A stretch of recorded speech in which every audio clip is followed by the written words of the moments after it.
muchas gracias por haber venido. Y esta es la segunda conferencia de la serie de conferencias que estamos organizando de la Cátedra Libre de Estudios Judíos Moses Mendelssohn. Y en esta ocasión tenemos realmente el gusto, el agrado y el honor de contar con un amigo, con Rodolfo Vicia.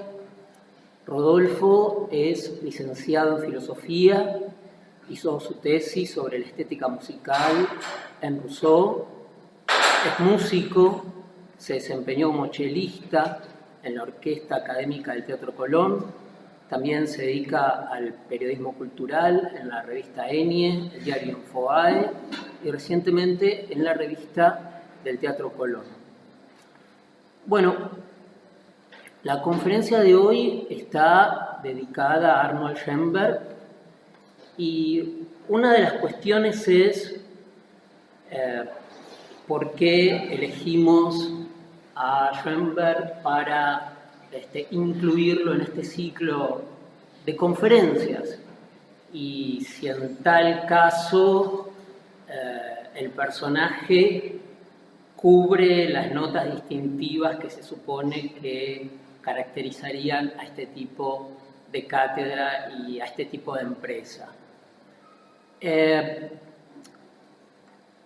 una pequeña salita del Instituto Leo Baeck en Londres, uno de los centros más importantes durante la guerra importado a Londres, ahora tiene una sede también en New York, en una pequeña sala dedicado a quienes quieren hacer tareas de investigación. Hay, me parece, 4 retratos que custodian el aula de trabajo. Uno es el de Berta Pappenheim, más como conocida su historia como Anna O, la paciente de Breuer, de Joseph Breuer y de Sigmund Freud, feminista, deportada, y su historial famoso, intelectual, muy importante, ¿no? Una pionera de los derechos de la historia del feminismo. El otro retrato es el de Alma Voss, cuarteto famoso, hija, si no recuerdo mal, de la hermana menor de Gustav Mahler. El otro retrato era de Felix Mendelssohn. Y el otro retrato es de Schoenberg. La antojadiza continuidad de la disposición arbitraria, aparentemente arbitraria, de estos retratos en ese centro, en ese aula,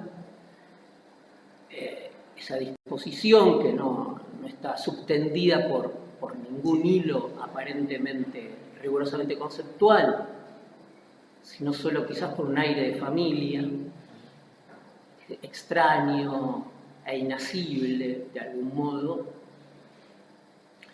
Quizás es el único justificativo así de taxonómicamente arbitrario de haber elegido a este autor. Porque, por otra parte, estas historias de la Pappenheim y sus conversiones histéricas como objeto de investigación, pero también Schoenberg y sus conversiones, creo que en el 98 al luteranismo y luego su retorno a Teshuvá. Bueno, estas metanoias de conversión, estas especies de grandes conversiones religiosas y también histéricas, marcan también el espíritu de la época. Así que estamos muy contentos, pero muy contentos, porque aparte esta no solo va a ser una conferencia, sino que va a haber música y vamos a disfrutar de una conferencia de Rodolfo que todos tenemos muchas ganas de oír. Bueno. Buenas tardes. Muchas gracias por haber venido a escuchar esta tarde tan fría. Muchísimas gracias, por supuesto, también a Pablo por haberme invitado a participar de las actividades de esta nueva cátedra con una contribución desde la estética musical. Como recordarán ustedes, seguramente estuvieron en la conferencia inaugural que dio Jimena Solé, donde ella retrató al filósofo Moses Mendelssohn como un habitante en el siglo XVIII, al menos de dos mundos. Por un lado, el mundo de la Ilustración berlinesa y, por otro lado, el mundo de la comunidad judía. ¿Sí? Más de un siglo después, también Arnold Schoenberg admite ser caracterizado como un habitante de más de un mundo, de varios, oscilando entre la Viena de fines del siglo XIX y la Viena de principios del siglo XX, pero también alternando entre su ciudad natal, es decir, Viena, y Berlín, donde residió durante 3 largos periodos, ya en el siglo XX, antes de emigrar a Norteamérica. Había nacido, recordemos, en 1874. En términos religiosos, como acaba de comentar Pablo, también osciló entre varios ámbitos. En particular, entre el ambiente familiar de la fe judía en que fue criado junto a sus hermanos, Heinrich y Ottilie, y los cenáculos ya de lo que serían los judíos vieneses y alemanes asimilados. A los 23 años, lo acaba de recordar Pablo, en 1898, Schoenberg se convierte al protestantismo. Y la cuestión se complica aún más porque sabemos que confidencialmente reconoció haber transitado también por una fase católica. ¿Sí? Esto aparece en una importante carta al musicólogo Peter Gradenwitz, que es un gran historiador de la música judía. Yo acá traje uno de sus libros, si lo quieren ver. Es un libro que se publicó el mismo año acá en Buenos Aires y en realidad en Tel Aviv. Fue traducido de inmediato. Fue uno de los corresponsales de Schoenberg. Y veremos que cuando más tarde retorne a sus orígenes confesionales, Schoenberg lo va a hacer dando un rodeo por una forma bastante peculiar de sionismo. El último período berlinés de Schoenberg comienza en 1926, cuando se pone al frente de la cátedra de composición musical en la Académie der Künste, que había quedado vacante después de la muerte de Ferruccio Busoni, que es un gran compositor y teórico inmediatamente anterior. Son años muy fructíferos para Schoenberg, pero que acaban abruptamente, por supuesto, en 1933, ante las primeras medidas raciales del nazismo. Schoenberg abandona Berlín y toma la ruta de la emigración. Ese mismo año se reconvierte formalmente al judaísmo. Esto ocurre en París. Y pronto recala en Nueva York, enseguida en Boston, después en California, adquiere la nacionalidad norteamericana y muere, como ustedes saben, en Los Ángeles en 1951. Es decir, que tenemos un arco que va desde el último tercio del siglo XIX hasta la mitad del siglo XX. Y si uno tiene en cuenta todo este periplo, hay un sentido enfático en que puede decirse que Schoenberg fue habitante de más de un mundo. Esta noche yo voy a hablarles de dos grandes obras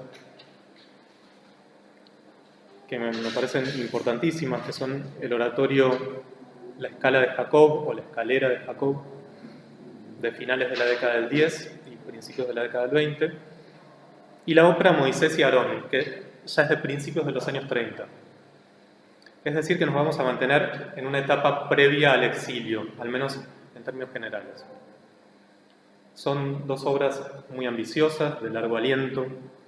Ambas están inacabadas, o sea, comparten este rasgo de ser obras inconclusas, pero eso no les impidió haberse ganado un lugar muy importante en el repertorio y en el canon musical del siglo XX, sobre todo Moisés y Aarón, pero también en parte la escala de Jacob. Y yo elegí hablar de ellas por dos motivos fundamentales.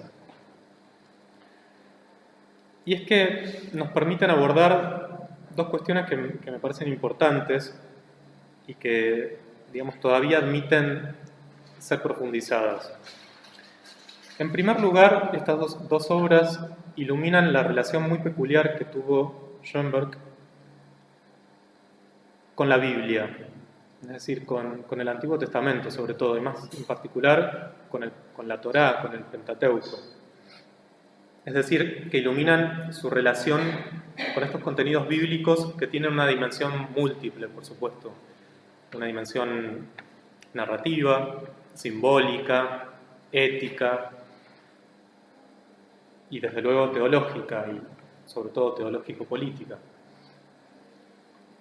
Y por otra parte, estas dos obras permiten apreciar mejor una inflexión crucial en la evolución musical de Schoenberg. Hablo del pasaje que va desde el atonalismo al serialismo dodecafónico. Y me parece que permiten apreciar ese pasaje, voy a tratar de demostrarlo, en su dinámica interna, ¿sí? Una dinámica inmanente. En cualquier caso, la perspectiva que yo propongo exige considerar a Schoenberg no solamente como compositor y como teórico de la música, ustedes saben que fue un extraordinario ensayista también, sino, y agrego una faceta más, como dramaturgo. En todos los casos que vamos a analizar va a ser el propio Schoenberg quien medie entre la fuente o la inspiración bíblica y el libreto de la obra musical en cuestión. Bueno, este camino bíblico que yo propongo es bastante escarpado. Vamos a empezar por la escala de Jacob, que es la obra quizás menos conocida. En plena fase atonal, después vamos a hablar de estas distintas fases de la música, pero en el apogeo de esa fase atonal, que sería una segunda etapa de la música de Schoenberg, a mediados de la década de 1910, él consideró la posibilidad de escribir un oratorio religioso y al mismo tiempo, durante esa época, hacia 1914, planeó una vasta sinfonía coral, algo que estaba muy en boga en ese momento, también de naturaleza religiosa, incorporando textos de muy diversa índole, ¿sí? Poemas de Richard Demmel, de Rabindranath Tagore y del Antiguo Testamento. Pero fue un proyecto que no continuó. El único proyecto que siguió su curso fue el del oratorio sobre la escala de Jacob. Como ustedes seguramente recuerdan, este episodio aparece en el libro del Génesis. ¿Sí?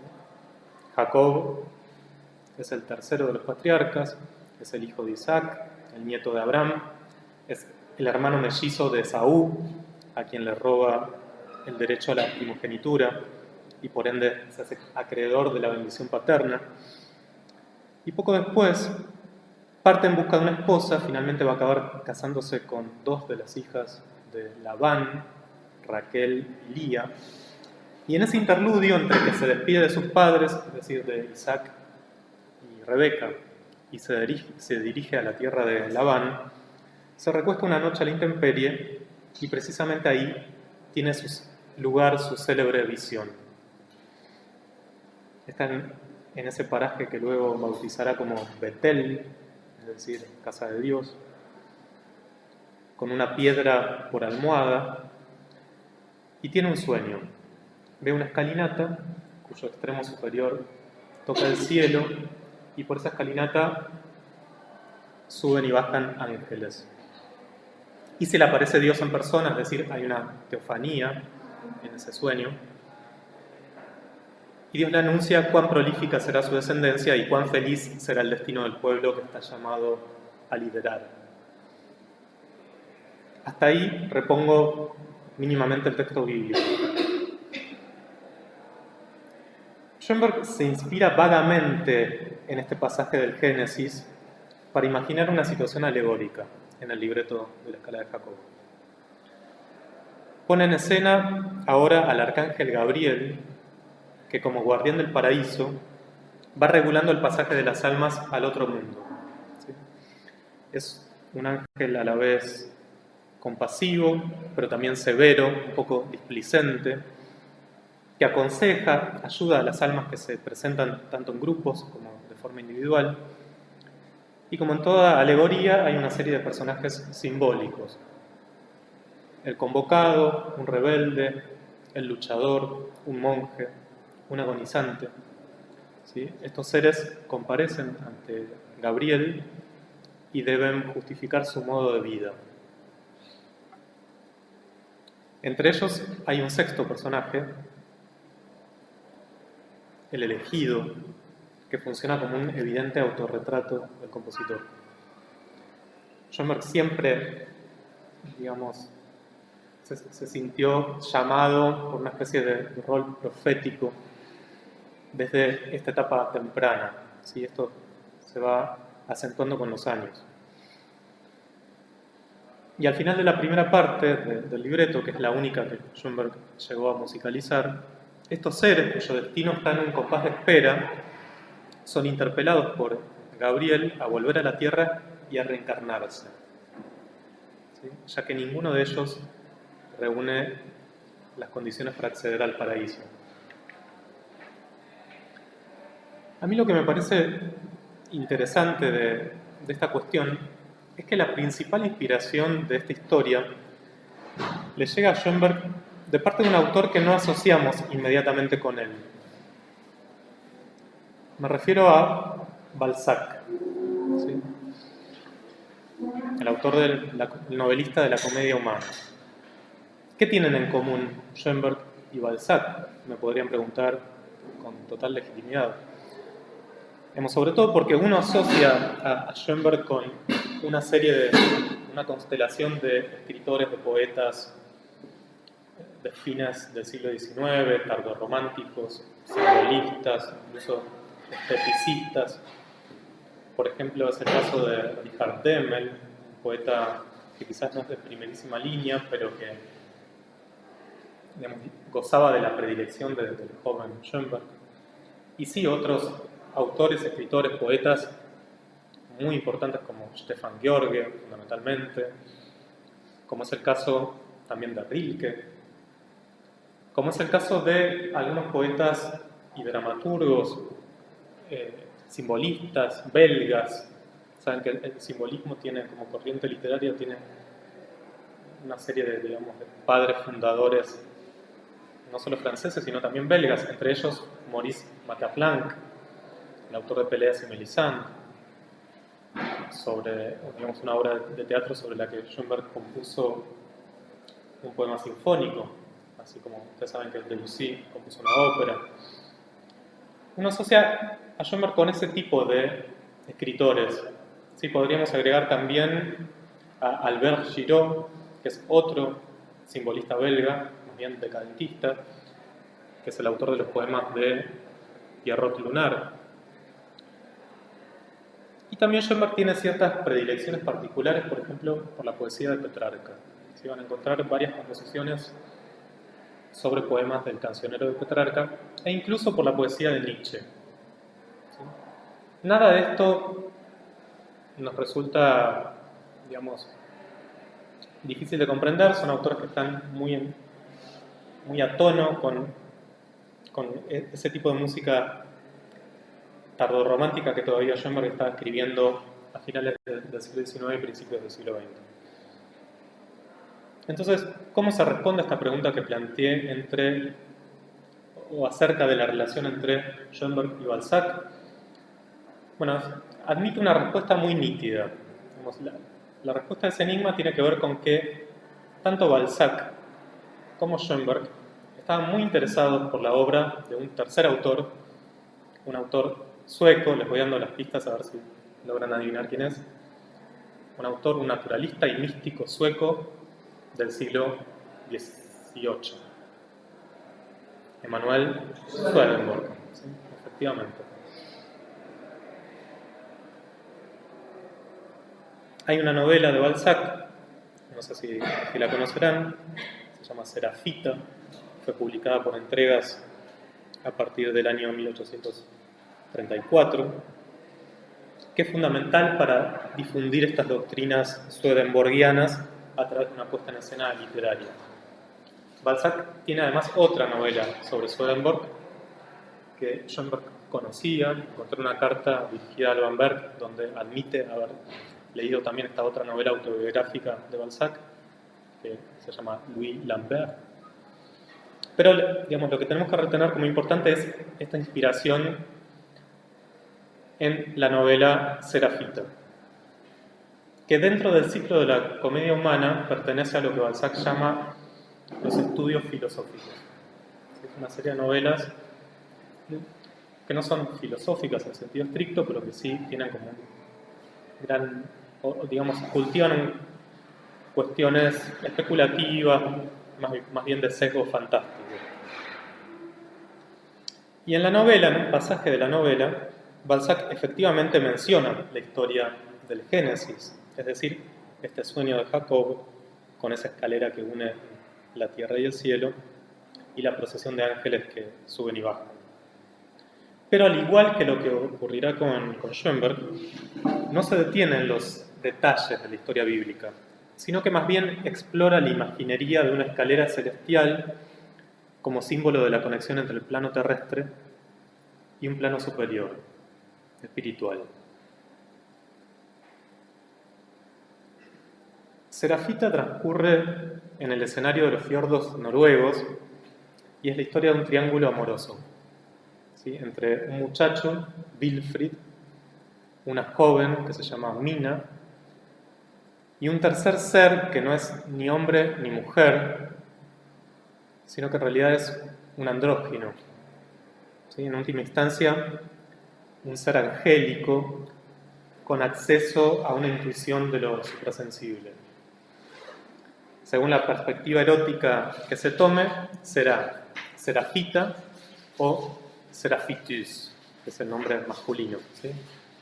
Wilfrid ve a este ser como Serafita, como una mujer encantadora.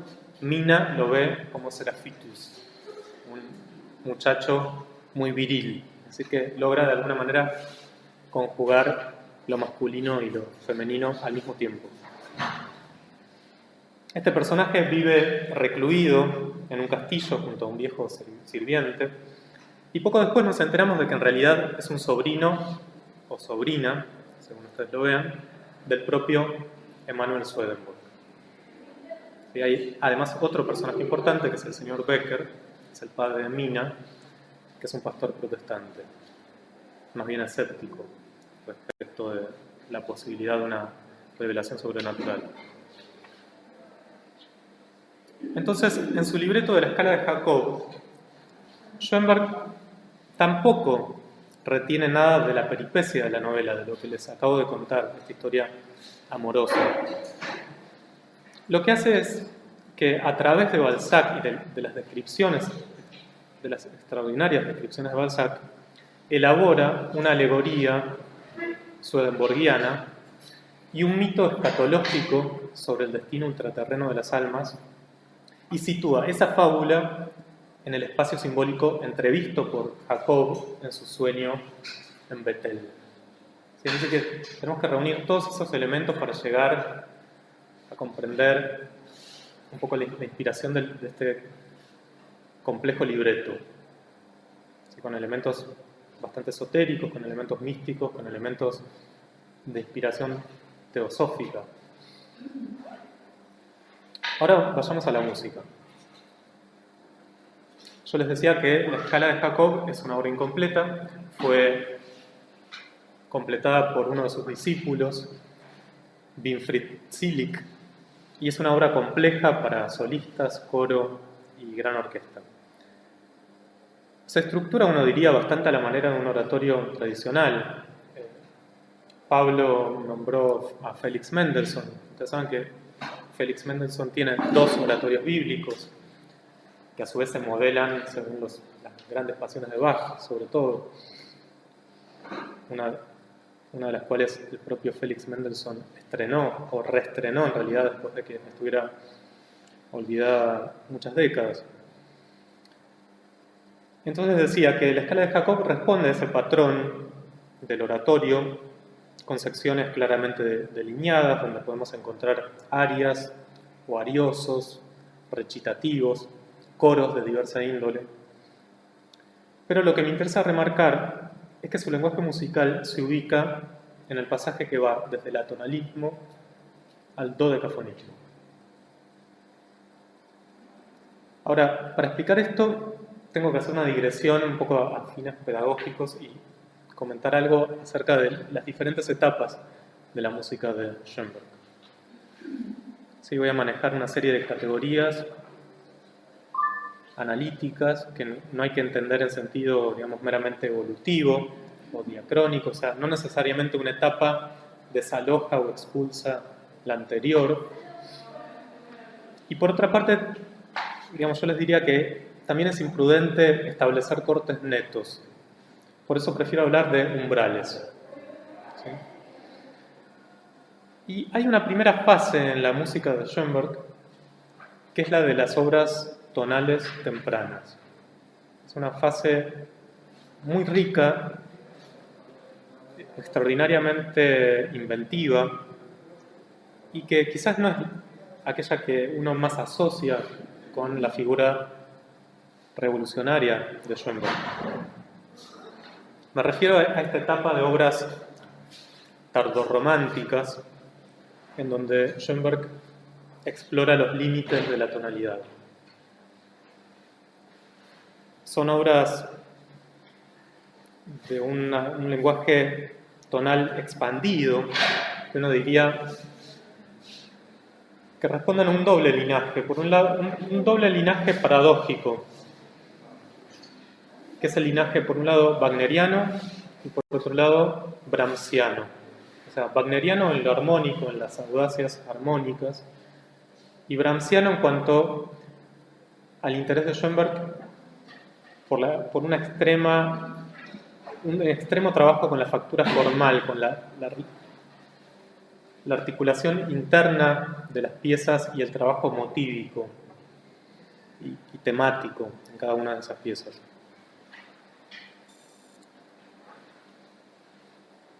Ahora yo les preguntaría, ¿conocen alguna pieza de esa época? ¿Que me puedan decir? ¿Hay alguna de las piezas más famosas de Schoenberg que justamente pertenece a esta primera etapa?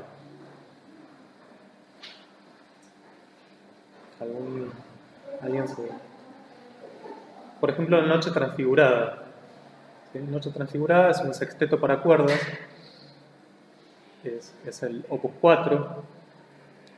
También se conoce en su versión para orquesta de cuerdas, y es un sexteto basado en un poema de Richard Demmel.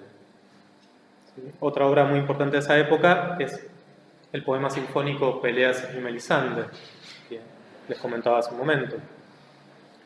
Pero también tenemos el primer cuarteto para cuerdas, al menos el primer cuarteto de cuerdas que lleva el número de opus, que es el opus 7, la sinfonía de cámara, la primera sinfonía de cámara, opus 9, sin olvidar algunas piezas que les recomiendo escuchar, sobre todo un coro, una pieza para coro a capela, a 8 voces, que se llama Paz en la Tierra, que es extraordinaria. Y también, para que vean el arco expresivo que llega a abarcar la música de Schoenberg, las canciones que Schoenberg escribió para el cabaret berlinés Überbrettel. Son canciones extraordinarias que ustedes pueden encontrar en muchas interpretaciones muy buenas. A mí me gusta en particular la de Jessye Norman.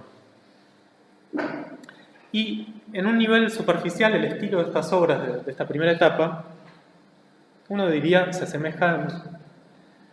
el estilo se asemeja a la música de compositores como Max Reger, por supuesto como Mahler, ustedes saben que fue un amigo y mentor de Schoenberg. También con la música de Richard Strauss. Y a mí me gustaría resaltar la figura de Zemlinsky, que es un compositor no tan conocido. Es uno de los pocos maestros que tuvo Schoenberg, que en lo esencial siempre fue un autodidacta. ¿Sí? Schoenberg se casó con la hermana de Zemlinsky, fue su primera esposa.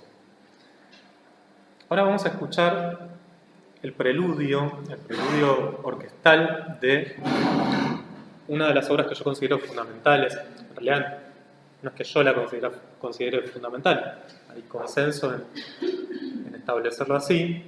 Es una vasta, digamos, cantata para solistas, coro y orquesta, y gran orquesta, que se llama Gurre-Lieder, con las canciones de Gurre. Gurre es un castillo en Dinamarca, donde ocurre una historia muy trágica. Es un romance entre el rey Valdemar y una muchacha que acaba con la muerte de ella. Pero quiero que presten mucha atención a cómo suena esta música y que piensen si la asociarían con la figura de Schoenberg.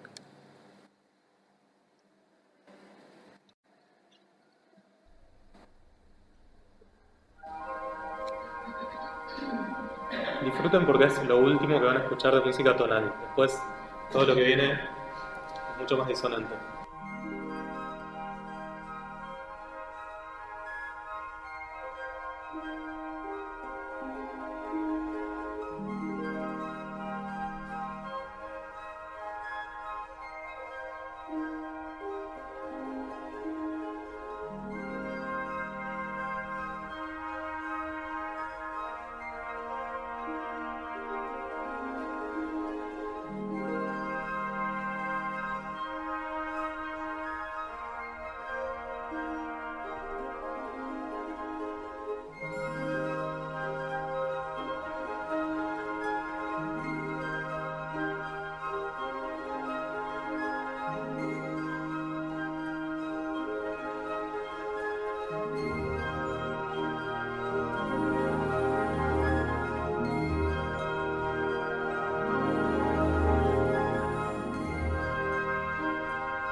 ¿Han escuchado esta música que tiene una cierta cualidad, uno diría, cinematográfica?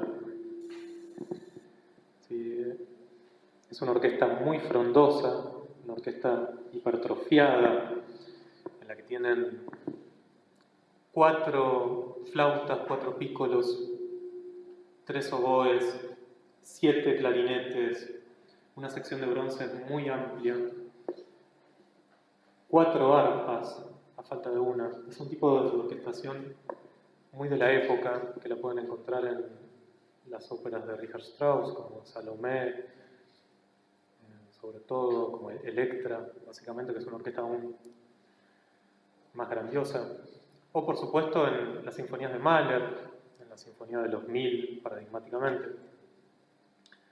Schoenberg se siente muy cómodo manejando en esa época este lenguaje tardorromántico. ¿Qué año es esto de esta composición? Esta composición es de principios del siglo XX, o sea, él la compuso entre 1901 y 1903. Después la fue orquestando y en realidad el proceso se extiende hasta 1911, cuando ya él entra en la etapa atonal. Y de hecho cuando se estrena, supone un gran éxito para Schoenberg, un éxito que a él, no lo satisface tanto porque en el momento en que esta obra se estrena, él ya estaba transitando un momento muy diferente de su composición musical, en su composición musical. Ahora vamos a eso. Es una obra sin número de opus. Así que, por eso pasamos a hablar de la segunda etapa, que es lo que usualmente se suele denominar atonalismo. Y lo que sucede es que con la acentuación del cromatismo, las modulaciones constantes y otros elementos, el eje tonal de las composiciones de Schoenberg se vuelve cada vez más ambiguo. Se van disolviendo las relaciones básicas entre los grados de la escala diatónica. Ustedes saben que en el tonalismo cada grado de la escala tiene una función armónica precisa, ¿sí? Si yo tomo una escala mayor modelo, do, re, mi, fa, sol, la, si, el do es la nota tónica, es el primer grado de la escala, el sol es la segunda nota más importante porque es la dominante, el cuarto grado, el fa, es la subdominante, el séptimo es la sensible, etc. El tercero es la mediante, el segundo es la supertónica. Cada uno de estos grados tiene una función. Y por su parte la armonía también dicta la jerarquía de las notas que componen la melodía. Y así tenemos notas de pasaje, disonancias ocasionales, apoyaturas. Estamos entrando entonces en el primer umbral, porque hacia 1908 Schoenberg abandona este lenguaje, abandona la tonalidad y comienza a explorar una armonía completamente liberada de estas coerciones funcionales. Las disonancias ya no se resuelven, en realidad se han emancipado por completo, por ende queda abolido el mismo principio del contraste entre consonancia y disonancia, y podemos hablar entonces de una etapa atonal, ¿sí? Que era un rótulo que a Schoenberg no le gustaba para nada. Él solía preferir otra palabra, otro epíteto, o en realidad un sustantivo. Él prefería hablar de pantonalismo, pero el rótulo que se maneja usualmente es de atonalismo. Esta etapa la pueden, ver representada en obras como las 3 piezas para piano, opus 11, en un ciclo extraordinario de canciones sobre poemas de Stefan George, que es el libro de los jardines colgantes, del opus 15, y otras obras, las 5 piezas orquestales, las opus 16, y es un movimiento que ya aparece, o una inflexión que ya aparece en el segundo cuarteto para cuerdas. Recuerden que el primero es todavía tonal, el segundo tiene una primera mitad tonal y una segunda mitad donde se emancipa de las coordenadas tonales. Es un cuarteto extraño porque también incluye la participación de una soprano que canta 2 poemas de Stefan George, precisamente.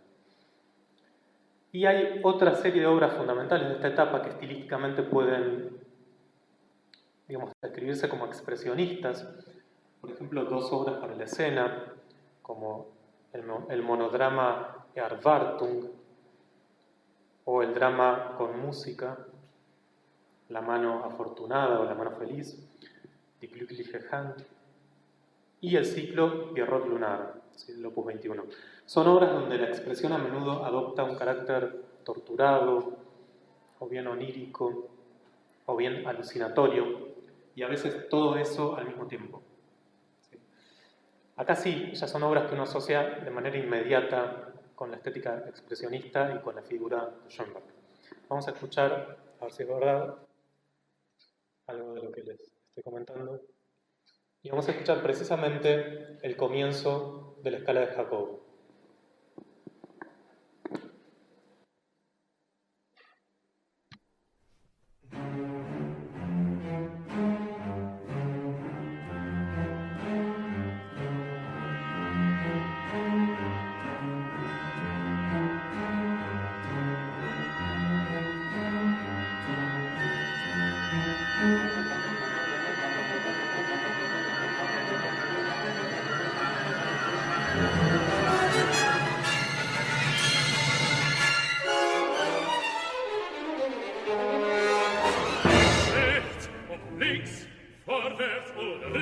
Bergauf oder herab.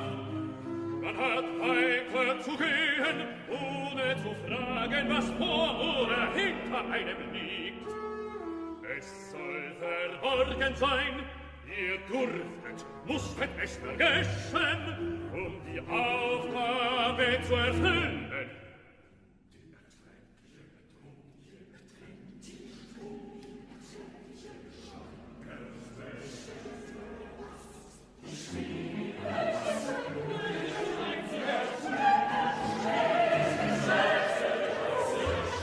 Etcétera. Ahí tienen una introducción orquestal, digamos, muy impresionante. Ahora la vamos a analizar un poquito.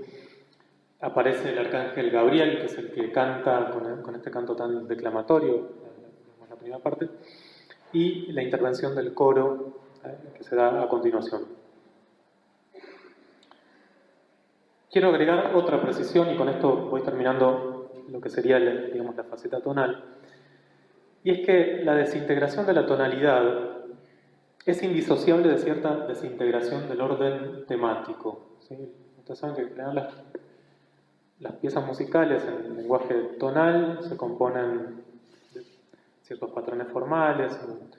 En una forma sonata tienen generalmente dos temas contrastados que siguen un determinado curso, hay una exposición, hay un desarrollo, una reexposición.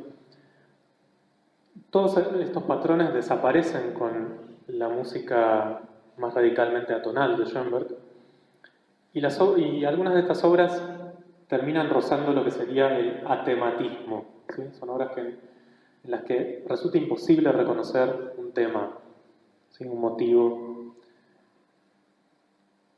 Por ejemplo, es el caso de Erwartung, ¿sí? Es una pieza que usualmente se considera atemática por esta razón. Digamos, uno tiene que analizar eventos musicales que van variando casi en cada compás, ¿sí? Todo es nuevo en este discurso sonoro. Pero al mismo tiempo, dentro de este periodo atonal, algunos, digamos, hablan de la necesidad de dividirlo entre lo que sería el atonalismo libre, ¿sí? Ligado a esta disolución no solo de la tonalidad, sino de los temas y los motivos, sino también de un atonalismo organizado, ¿sí? Un atonalismo que ya va en dirección a lo que va a ser el dodecafonismo. ¿Sí? Ahora voy a explicar exactamente en qué consiste esto. Pero quería mencionarles que hay varias obras que están, digamos, antes del umbral que ya nos lleva al mundo decafónico, que lo preanuncian. Y de hecho es el caso de la música que acaban de escuchar, es el caso de la escala de Jacobo. ¿Desde cuándo podemos hablar de dodecafonismo para ir marcando estas etapas? A partir de la década del 20, ¿sí? Comienzos de la década del 20. Sobre todo a raíz de ciertas obras que exhiben un carácter neoclásico. ¿Qué quiere decir esto? Que retoman formas como la suite o ciertas danzas barrocas específicas.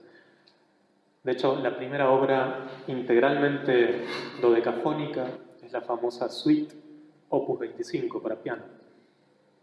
Otras obras fundamentales de esa época son el Quinteto para vientos, las variaciones para orquesta Opus 31 y muchas otras obras en casi todos los géneros que Schoenberg compone a partir de la década del 20. Voy a tratar de explicar en los términos más sencillos posibles en qué consiste el dodecafonismo. ¿Sí? Tuvimos hasta ahora dos etapas, ¿sí? La etapa todavía tonal, la etapa atonal y ahora tenemos la etapa dodecafónica. Yo les propongo considerarlo de la siguiente manera. El dodecafonismo es ante todo un sistema de composición, ¿sí? Un método. Y tiene dos pilares. Uno de los pilares, de alguna manera ya lo introduje, ¿sí? Tiene que ver con un principio que establece la absoluta paridad entre todos los grados de la escala cromática. ¿Sí? Una escala cromática tiene 12 grados: Do, Do sostenido, Re, Re sostenido, Mi, etc. ¿Sí? Son todos los semitonos en que puede dividirse una escala temperada. Vimos que en la armonía tonal esos grados tenían una función, ¿verdad? Eso es lo que ahora se disuelve. Esa función determinada de cada uno de los grados de la escala desaparece, deja de tener sentido. ¿Sí? Todos los grados, de alguna manera, tienen el mismo derecho a presentarse en términos armónicos y constructivos. Y hay otro pilar, este es como un pilar, el primero tiene que ver con algo, con una legalidad que desaparece. El segundo pilar tiene que ver con una codificación, con una legalidad que Schoenberg inventa, ¿sí? Y que es la construcción exhaustiva de la composición según el principio de la serie. Por eso se llama serialismo, ¿sí? Serialismo dodecafónico, composición con 12 sonidos. Porque la técnica dodecafónica consiste básicamente en ordenar esos 12 sonidos cromáticos en una serie establecida en cada caso por el compositor. Y acá entro ya en una cuestión un poco de matemática y de combinatoria. ¿Sí? Una serie es una serie de notas, ¿sí? De 12 notas, que van a ser ordenadas según disponga el compositor. Esa serie, a su vez, una vez que está determinada, puede presentarse de 4 maneras. Puede presentarse en posición original, en la posición de partida, la posición natural. Puede presentarse retrogradada, es decir, de atrás para adelante. Puede presentarse invertida. ¿Qué quiere decir esto? Que cuando un intervalo es ascendente, en la serie derivada invertida va a ser un intervalo descendente y viceversa, como si estuviera en espejo. Y por último, una cuarta posibilidad, que es la retrogradación de esa inversión. ¿Sí? Con eso tienen las 4 posibilidades de alguna manera de manipular una serie dodecafónica. Y a su vez, la serie puede transponerse a todos los grados de la escala, que como les dije son 12. ¿Sí? Es decir, que si sumamos las 12 transposiciones de la serie principal, sus 12 inversiones, más las 24 retrogradaciones de todas ellas, conseguimos una matriz de 48 series derivadas que conforman la materia prima de una obra dodecafónica. Y esto es complejo porque tengan en cuenta que la serie se manifiesta tanto en la dimensión horizontal, que en la música es la melodía, diríamos, como en la dimensión con el eje sincrónico, en el eje vertical, que es en el eje de la armonía, de la superposición de los sonidos, de la estratificación armónica. no es imprescindible que percibamos la serie cuando escuchamos música dodecafónica. Esto es importante. De hecho, no es imprescindible ni siquiera que la serie aparezca expuesta de manera melódica. Sí, hay obras en donde esto ocurre y otras en las que no. En cualquier caso, la serie crea una totalidad armónica y formal para cada composición y es válida únicamente para esa composición. Acá terminó este excursus largo y un poco tortuoso quizás, del que al menos me interesaría que retengan algunos hitos, ¿sí? Al menos estas 3 etapas, ¿sí? Al menos esta idea de qué es lo que viene, qué legalidad viene a suplantar el dodecafonismo con una codificación combinatoria extremadamente compleja y precisa. Pero yo les decía, digamos, ¿qué es lo que nos interesa o para qué sirve todo este excursus? Para ubicar estilísticamente la escala de Jacobo. ¿Sí? Yo ya les dije en qué época se escribió. Entonces, si yo les preguntara, ¿es una obra tonal? ¿Es una obra dodecafónica? ¿Qué me responderían? Se escribió entre 1915 y 1922. Y además tuvo una revisión en 1944. Claro, digamos, entra ya en la tercera etapa. Sin embargo, no es una obra plenamente dodecafónica. ¿Sí? Se sitúa en el umbral de la técnica serial.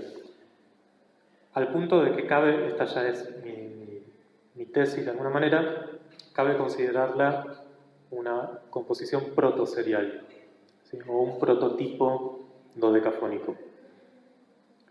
Es todavía una obra atonal, pero no de atonalidad libre, sino que el material sonoro exhibe un alto grado de organización. Y en particular, y esto ustedes yo creo que intuitivamente se dieron cuenta, porque los miraba mientras escuchaban y que seguían el ritmo. En particular, Schoenberg, desde el principio de esta obra, estructura la pieza a partir de un ostinato, lo que se llama en música un ostinato, que es un patrón rítmico y melódico que se repite con tesón. Sí, en este caso se trata de un ostinato de 6 notas, técnicamente es un hexacordio, que aparece en los chelos. A ver si logramos escucharlo. Es un patrón de 6 notas, lo tocan los chelos, y como es un ostinato, se repite, se va a repetir 6 veces.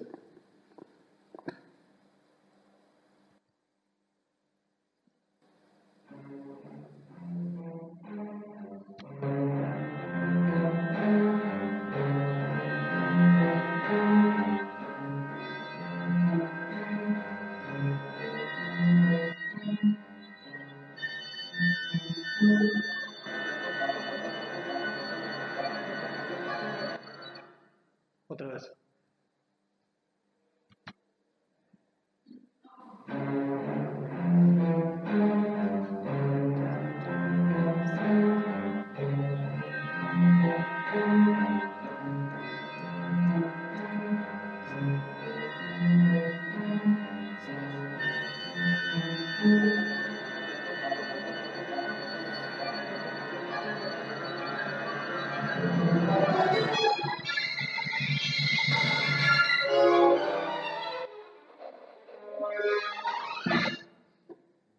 Dejé un poco más porque me gusta mucho. También es un poco cinematográfico, aunque altamente disonante. Pero ¿lograron escuchar ese patrón? ¿Cómo se repite? A partir de ese motivo y de sus permutaciones, se derivan una serie de consecuencias musicales que estructuran la composición todavía de manera no integral. Podemos decir entonces técnicamente que hay un uso hexacordal de los 12 sonidos. No se trata todavía de una serie en el sentido estricto. ¿Por qué? Porque Schoenberg reordena las 6 notas de diversos modos, ¿sí? No preserva siempre la misma estructura interválica. Después introduce... Claro, en parte por eso. Por eso no es una serie. Digamos, lo característico de la serie es que su estructura interválica se mantiene invariable, ¿sí? Incluso en todas sus permutaciones, ¿sí? En las 4 permutaciones o en las 3 permutaciones, o sea, la original, la invertida, la retrogradada y la retrogradación de la inversión, digamos, en esas 4 posibilidades de derivación, la serie se mantiene con su estructura interválica inmutable. No es lo que ocurre con este motivo de 6 notas obstinadas, un ostinato, en el comienzo de la escala de Jacobo. Ahora, antes de despedirnos de esta obra, para pasar a la ópera Moisés y Aarón, quiero que escuchemos lo que sería el interludio orquestal que estaba destinado a conectar las 2 partes del oratorio, ¿sí? ¿Se acuerdan que les dije que Schoenberg solo compuso la primera parte?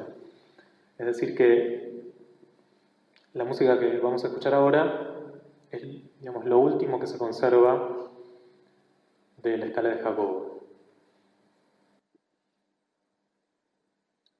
Ahora sí les pido un poquito más quizás de paciencia, que traten de escuchar esta música que es bastante extraña.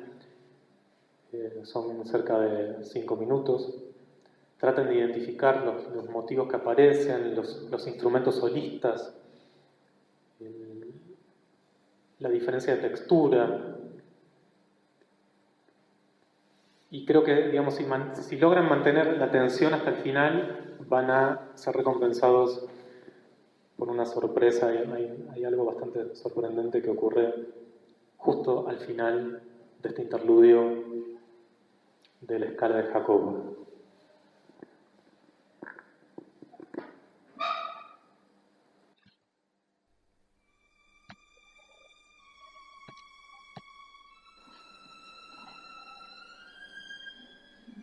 Solo de violín, ¿no?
De esa manera termina el interludio y todo en realidad lo que conservamos de esta obra. ¿Sí? Aparece esta soprano en un registro sobreagudo, aparece otra soprano que le responde en eco, aparece un coro femenino. ¿Sí? Esta soprano en realidad representa a uno de esos 6 personajes alegóricos que les comentaba, es la agonizante, ¿sí? De alguna manera es este espíritu que está todavía en un limbo y en un compás de espera, esperando a reencarnarse, que es algo que ocurre en la segunda mitad del oratorio. Pero entonces, bueno, dejemos que esta alma se evapore en lo etéreo y volvamos a lo que sería la ruta bíblica. Ahora vamos a pasar a una cuestión como mucho más concreta, de toda esta imaginería teosófica y tan sincrética. Vamos a pasar a algo mucho más concreto y vamos a ver que biográfica y políticamente el interés de Schoenberg por la figura de Moisés va a ser el motivo que acompañe su regreso al judaísmo. No sin incluir un rodeo por el sionismo, como ya les adelanté. De hecho, entre 1926 y 1927, Schoenberg escribe El Camino Bíblico, que es una obra de teatro que de alguna manera yo tomé como pretexto para el título de esta charla.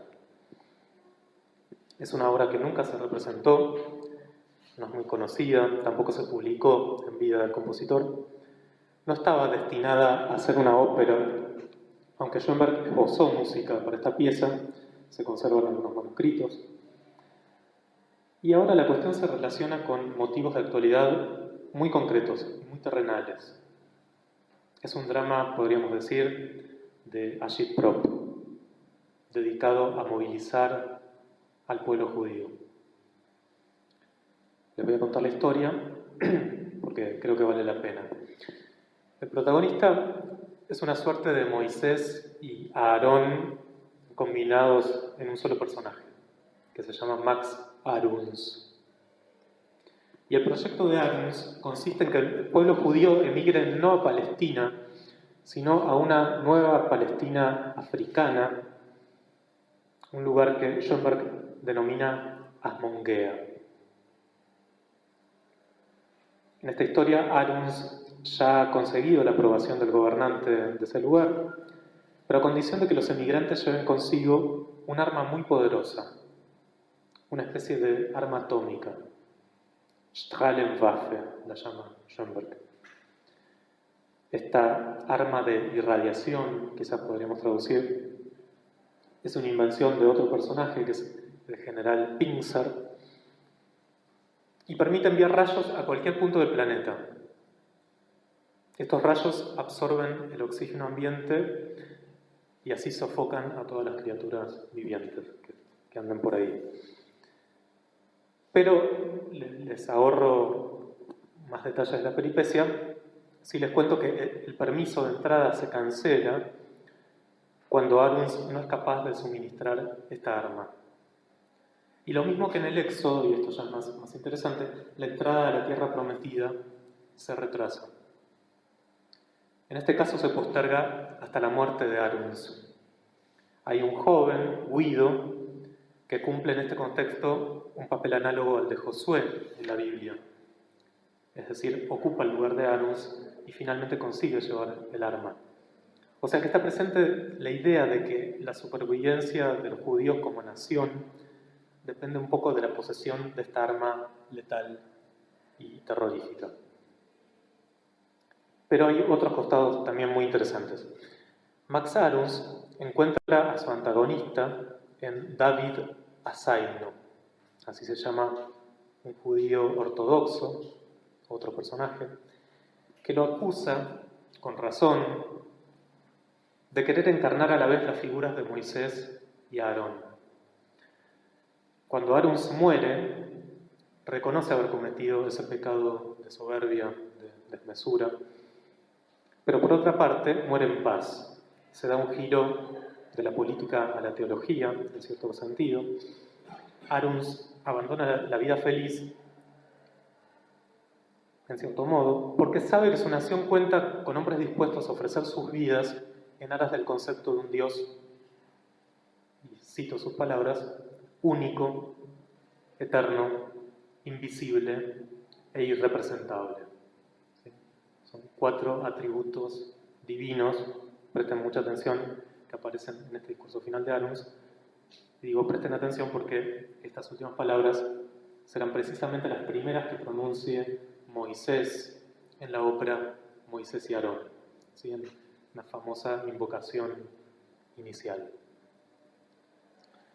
Les cuento, antes de dejar este tema, que algunos investigadores sostienen que Schoenberg habría concebido la figura de Aruns según el modelo de Theodor Herzl. Más tarde, efectivamente, el compositor lamentó el fracaso de Herzl de crear un estado judío en Uganda, es decir, en la Uganda británica.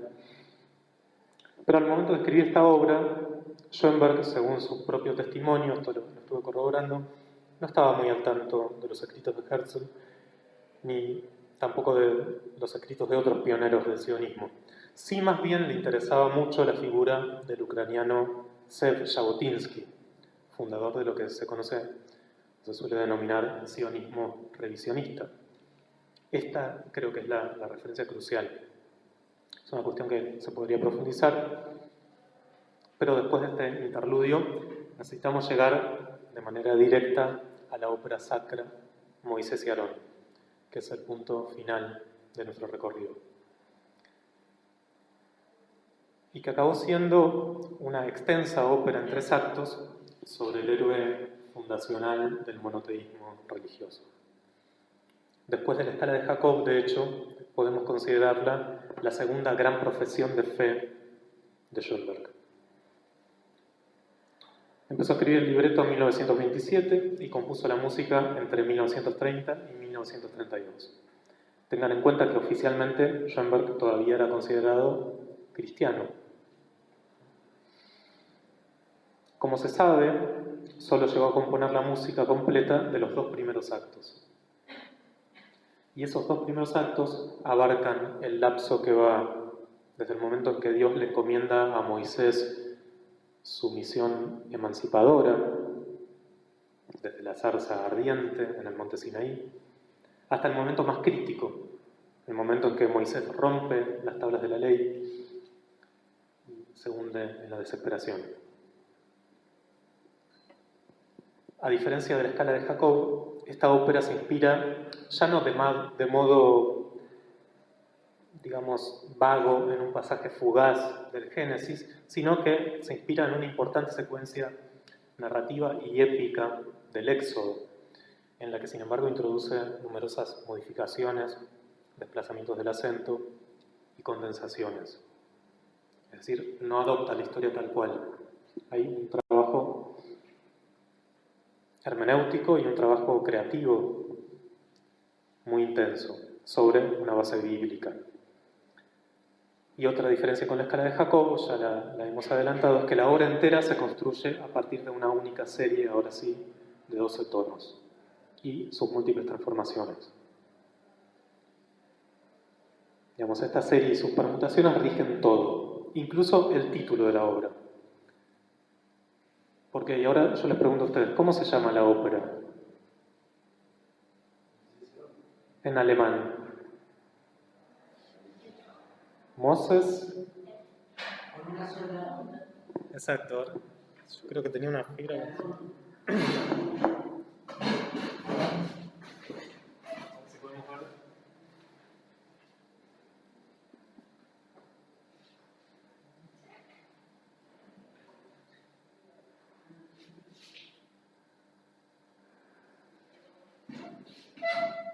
¿Qué ven ahí? De raro. ¿Qué les falta? ¿De bíblico? Aarón. ¿Cuántas letras suma? 2. ¿Con la A suplementaria? Suma 13. 13. Schoenberg era muy supersticioso, o sea, esa es una de las razones Y la otra razón fundamental es que una obra integralmente dodecafónica, en un sentido religioso tan intenso como esta ópera sacra, ya desde su mismo título, como lleva impresa esta organización serial, digamos, según el símbolo de los 12 unidos. Digamos, eso para que comprendan ese detalle que si no parece arbitrario. Y la serie, en esta ópera, aunque rara vez aparece de modo temático, permea toda la composición de manera omnipresente. Schoenberg ya había aplicado el dodecafonismo a una ópera, pero era una ópera muy diferente, es una ópera en un acto que se llama De hoy para mañana. En realidad es una comedia matrimonial con libreto de su segunda esposa, bajo el seudónimo de Max Blonda. Después de esa ópera, que es de 1930, Schoenberg se embarca en una ópera sacra de grandes dimensiones que funciona como una enciclopedia de todos sus procedimientos y recursos, casi con ánimo de inventario, en una recapitulación de toda su obra hasta el momento. La decisión más célebre es el modo contrapuesto en que aparecen retratados los hermanos bíblicos. Por un lado, Moisés es el portador del mensaje divino en su más extrema pureza, un mensaje que sin embargo es incapaz de comunicar porque carece de dotes oratorias. ¿Sí? Tiene dificultades al hablar, de alguna manera está impedido para comunicar ese importante mensaje que Dios deposita en él. Y por otra parte, Aarón es un líder extraordinariamente elocuente, una mezcla de taumaturgo y demagogo, que en realidad adapta el mensaje divino a la medida del pueblo, tergiversándolo. Lo interesante es que en el plano musical esta contraposición se manifiesta en la caracterización vocal de ambos hermanos. Esto tiene que ver, por un lado, con la tesitura, es decir, el personaje de Aarón se confía a un tenor, el personaje de Moisés a un bajo barítono. En el caso de Aarón es un papel de tenor muy exigente, es un tenor heroico casi, que se suele denominar Heldentenor, que se explaya todo el tiempo en una especie de bel canto, solo que se trata de un bel canto dodecafónico, ¿sí? No un bel canto a la manera de Rossini o Donizetti o Bellini. Esto expresa justamente la elocuencia de Aarón, su facundia, su facilidad para hablar y para comunicar. Y Moisés, por el contrario, es, como les decía, un barítono bajo que se expresa en una modalidad tortuosa de canto hablado. Ustedes conocerán esta noción de Sprechgesang. Schoenberg también hablaba de Sprechstimme o incluso de Sprechmelodie. ¿Sí? Sprechgesang es canto hablado, Sprechstimme sería voz hablada, melodía hablada, Sprechmelodie. ¿Qué es esto? Es un tipo de declamación estilizada. En cierta medida ya la pueden encontrar en las palabras iniciales del arcángel Gabriel que escucharon en la escala de Jacob. Pero ahora vamos a escuchar cómo aparece esto en el propio Moisés. Es una declamación escrupulosamente anotada en cuanto a lo que serían los valores rítmicos y las alturas relativas que va atravesando la curva vocal, y que además tiene un modo específico de notación que fue variando con el tiempo. Después, si quieren, les cuento en qué consiste. Lo importante, y esto es crucial, es que es un recurso que Schoenberg utilizó desde muy temprano, está presente en toda su obra. Desde los Burrelieder, muchos que olvidan que eso ya aparece en los Burrelieder, en la escena final, hasta su última obra, que es su testamento musical, que es el Salmo moderno Opus 50, pasando por obras muy importantes como la escala de Jacob, digamos, la escena del agonizante, digamos, emplea este recurso del Sprechgesang. Una obra como Pierrot Lunar está enteramente escrita según esta modalidad, que además aparece en otras dos obras muy importantes, la Oda a Napoleón Bonaparte y quizás la obra más conocida de Schoenberg, y la más política en un sentido explícito, que es Un superviviente de Varsovia.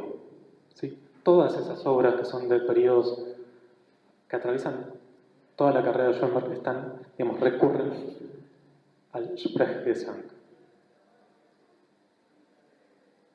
Vamos a escuchar justamente el inicio de Moses und Aaron, donde tenemos este diálogo entre Moisés, que declama de esta manera que les estoy contando, y van a escuchar un coro complejo, son 8 voces solistas, más un coro que también recurre a una especie de Sprechstimme susurrada, que se superpone a las voces solistas, que es la voz de Dios, a través de la zarza ardiente. ¿Sí? Y van a poder escuchar la célebre invocación, donde aparecen, enumerados estos atributos divinos, que incluso sin saber nada de alemán no van a poder sino escucharlos, por el énfasis en que son pronunciados.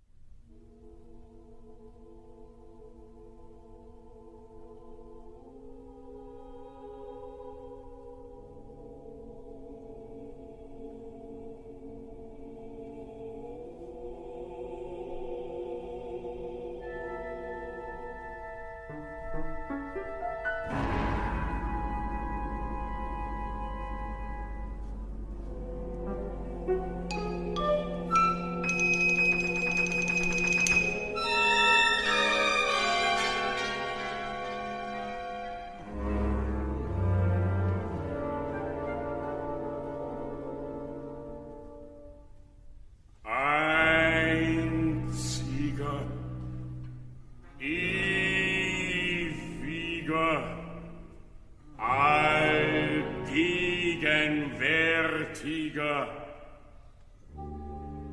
unsichtbarer und unvorstellbarer Gott.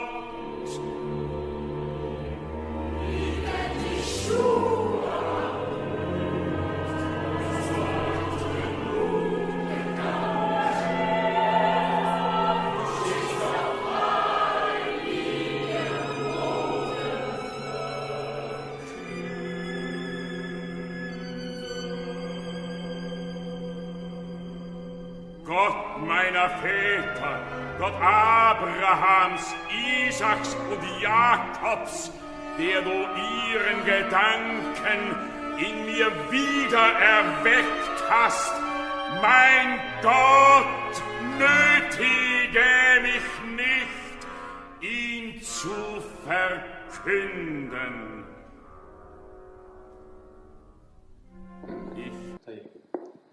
Queda claro que Moisés no canta tal como suele cantar un bajo barítono en una ópera,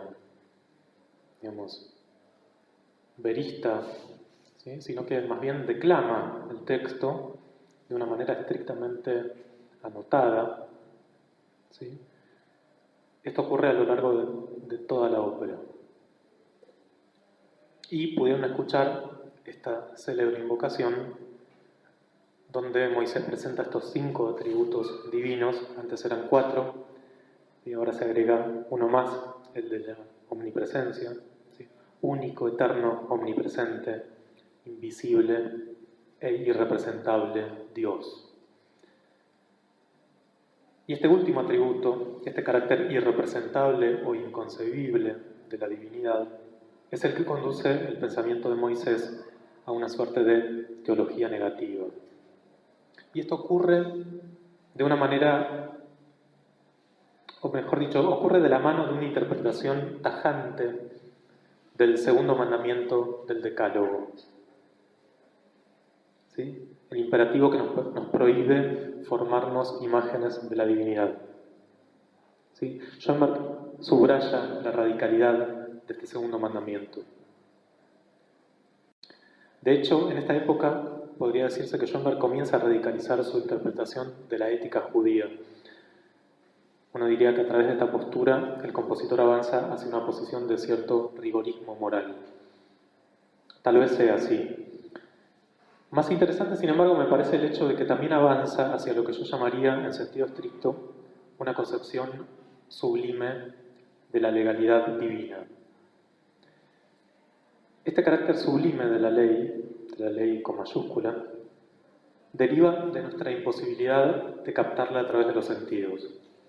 Y en este punto, Schoenberg coincide perfectamente con Kant. Tal vez recuerden el pasaje de Kant en la Crítica del Juicio, dedicado a este precepto mosaico que la ópera de Schoenberg pone en primer plano al reinterpretar el texto bíblico. En el Código de los Judíos, escribe Kant, y Schoenberg estaría completamente de acuerdo, quizás no haya otro lugar más sublime que aquel mandamiento que dice: no debes construirte ninguna imagen, ni tan siquiera una alegoría, ni de aquello que está en el cielo, ni de lo que está en la tierra, ni de lo que está debajo de la tierra, etc. Exactamente lo mismo vale para la representación de la ley moral y la predisposición a la moralidad en nosotros. Lo notable también es que la música de Moisés y Aarón, al menos a mi juicio, es de un rango expresivo tal que puede simbolizar tanto la legalidad divina, accesible solo a través de la revelación, como el desenfreno terrestre y la depravación sensual. En otras palabras, en su música tienen cabida la voz de la divinidad, la oratoria fluida y seductora, demagógica diríamos, de Aarón, pero también la impotencia retórica de Moisés, así como el antagonismo entre lo espiritual y lo sensible, entre la sublimidad de la ley divina y la recaída anárquica y salvaje del pueblo en la idolatría, que me parece la contradicción fundamental que explora Schoenberg en esta ópera.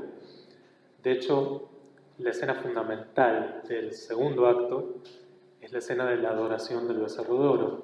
Es una larguísima escena que Schoenberg construye de un modo magistral y que me parece que demuestra, entre otras cosas, que un método de composición tan rigurosamente codificado como el dodecafonismo también es capaz de producir una música orgiástica, porque de hecho de eso se trata. Es una escena en la que se suceden una serie de orgías. ¿Sí? Comienza lo que Schoenberg llama la orgía de la embriaguez, que es una especie de vals. Después hay unos personajes que se inmolan, hay unas vírgenes que son sacrificadas, los sacerdotes recogen su sangre y la arrojan sobre los altares, se ejecutan actos sexuales colectivos y por eso hay una orgía erótica. Hay también una orgía que Schoenberg llama de la destrucción y del suicidio, es decir, que se suceden una serie de escenas de desenfreno que por un lado están pautadas coreográficamente, ¿sí? Es una danza, de hecho la escena comienza con una danza sacrificial, un poco uno diría como en la consagración de la primavera, pese a que son músicos completamente diferentes, Stravinsky y Schoenberg, y que se desarrolla a lo largo de, digamos, 5 partes internas. Yo quiero que ahora escuchemos cómo comienza, porque me parece que es una parte de la ópera no tan conocida, ya de por sí es una ópera poco conocida, pero quizás uno siempre retiene, digamos, la faceta más solemne o más especulativa. Quiero que escuchemos otro momento diferente, donde pueden escuchar a un Schoenberg mucho más percusivo, más rítmico, con una música que está hecha para ser bailada, Y quiero también que presten atención a cómo está orquestado. Si van a escuchar un trombón, van a escuchar un sonido muy peculiar, que es el que se produce cuando, en los instrumentos de cuerda, cuando en vez de tocar con el arco, con la cerda del arco, de frotar la cuerda, lo que se hace es golpear con la madera la cuerda. Eso se llama collenio. Es un sonido muy peculiar. En este caso lo van a ejecutar los contrabajos. Entonces vamos a escuchar, este es el último ejemplo musical, y ya con esto voy terminando, cómo empieza la escena de la adoración del becerro de oro.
La escena continúa con ese espíritu de una música un poco arcaizante. ¿Sí? Habrán escuchado el xilofón en esta última intervención y creo que pudieron escuchar este sonido peculiar que producen los contrabajos tocando con leño, es decir, golpeando las cuerdas con el arco. Y en esta escena queda en evidencia una cuestión fundamental, y es que con su mensaje monoteísta, Moisés encuentra una intensa desconfianza, una intensa oposición por parte del pueblo. Y este personaje también afronta de manera paradigmática la dificultad, que no es una imposibilidad, de articular el plano divino y el plano humano en una comunidad política, a fin de cuentas, teocrática. Para que triunfe el monoteísmo, parece sostener Schoenberg, tiene que terminar el régimen de la mala mediación idolátrica entre lo divino y lo humano. Aarón tiene que morir, parece ser la consecuencia poco ortodoxa de esta hermenéutica bíblica. Y es lo que efectivamente ocurre en el acto tercero, ¿sí?, que acaba con la muerte de Aarón.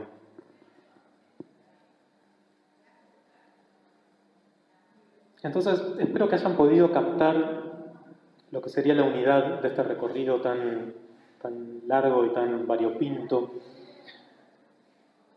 teniendo en cuenta todo el arco de la argumentación. Mi conclusión sería la siguiente. De la escala de Jacob a Moisés y Aarón, se da el paso desde un misticismo sincrético de inspiración todavía vagamente cristiana, un misticismo que responde a una mezcla muy abigarrada de tradiciones espirituales y literarias, hacia una religiosidad judía de perfiles muy netos, si bien nada ortodoxos, como acabamos de ver. Esta ruta incluye además un desvío por una forma bastante extrema y fechada de sionismo revisionista, una cuestión habitualmente poco estudiada en las biografías del compositor. Y en términos artísticos, lo que llamo el camino bíblico de Schoenberg coincide en parte además con el camino que va desde el atonalismo expresionista al estricto serialismo dodecafónico, la cuestión en la que me detuve e hice mucho hincapié. Así se perfila, o se acaba perfilando una línea quebrada pero coherente desde una alegoría mística, todavía de linaje simbolista, hasta una parábola filosófica muy personal, cuya ambición especulativa, teológico-política, espero haber demostrado al menos en parte. En todos estos casos, Schoenberg se revela como un asombroso lector de ese libro de libros que es la Biblia. Así que con estas palabras termino. Muchas gracias.